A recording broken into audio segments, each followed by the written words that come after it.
December 1943, Sicily battlefield. General George Patton stood among ancient ruins and told his staff something that should have ended his career.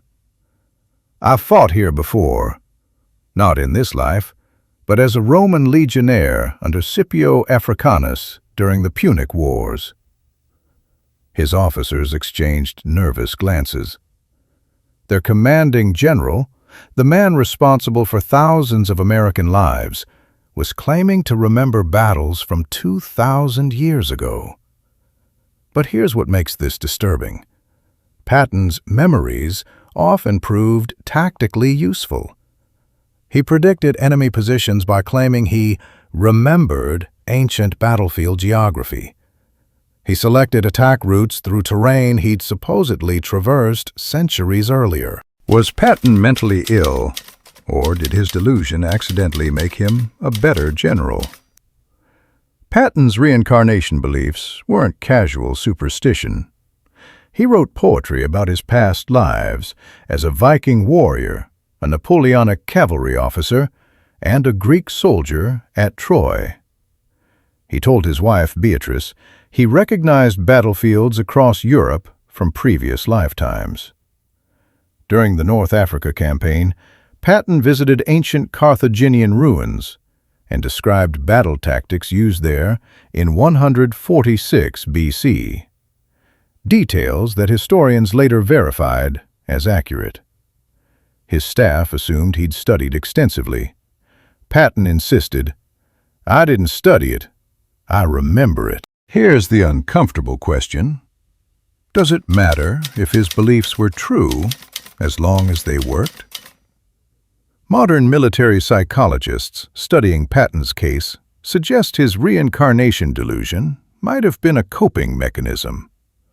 Combat commanders face impossible decisions daily, ordering men to probable death, accepting casualties as acceptable losses. How do you maintain sanity while making such choices? Patton's solution? Convince himself he'd done it before, across multiple lifetimes. Death wasn't final. Soldiers killed under his command would return, just as he believed he had returned. This belief structure let him make ruthless tactical decisions without the psychological burden that destroyed other commanders. But doesn't this make him more dangerous, not less? A general who doesn't fear death, his own or his soldiers, because he believes everyone gets another chance. His superiors tolerated the eccentricity because Patton delivered results. Third Army advanced faster than any force in military history. His aggressive tactics saved Allied lives by ending the war months earlier than expected. The reincarnation delusion was filed under brilliant commanders' quirks, alongside his pearl-handled revolvers and profane speeches. Yet there's a darker interpretation.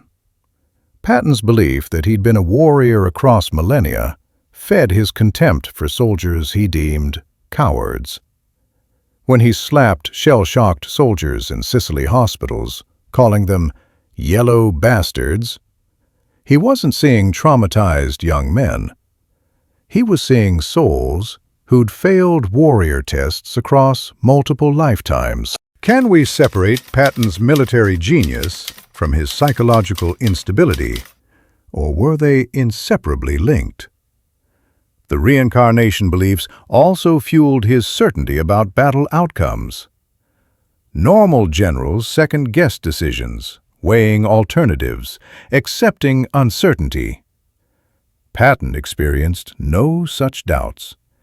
He knew the correct tactical choices because his previous lives informed his instincts. This absolute confidence inspired troops. Soldiers followed Patton into situations other commanders would have avoided, because Patton's certainty was infectious. If their general knew, truly knew, with mystical certainty, that an attack would succeed, who were they to doubt? But what happens when a leader's delusional confidence leads thousands of men into a battle his instincts got wrong? Military historians note that Patton's biggest failures came when his mystical certainty overrode tactical reality. His disastrous attempt to rescue surrounded forces at Bastona during the Battle of the Bulge relied more on his warrior intuition than sound logistics. He believed his Third Army could achieve the impossible because he'd supposedly achieved impossible victories in previous lives. They succeeded, barely, at enormous cost. The survivors credited Patton's leadership. The dead couldn't offer alternative perspectives. Here's what we need to confront. Would Patton have been as effective without his delusions? Or did his insanity enable his brilliance? Modern military doctrine forbids commanders with psychological conditions from leading troops. Today's Patton would be medically discharged after psychiatric evaluation. We'd never know if his delusional beliefs could have shortened wars and saved lives, because we'd correctly identify him as mentally unfit for command. So, which is worse? Allowing potentially unstable leaders to command, or losing wars because we removed the generals crazy enough to win them? Patton died in December 1945 from injuries in a car accident. His last words reportedly included references to previous lives and certainty he'd return again. His funeral was attended by thousands who mourned a military genius. None of them asked the question we should. Was he a genius despite his delusions? Or because of them? The answer matters more than we'd like to admit.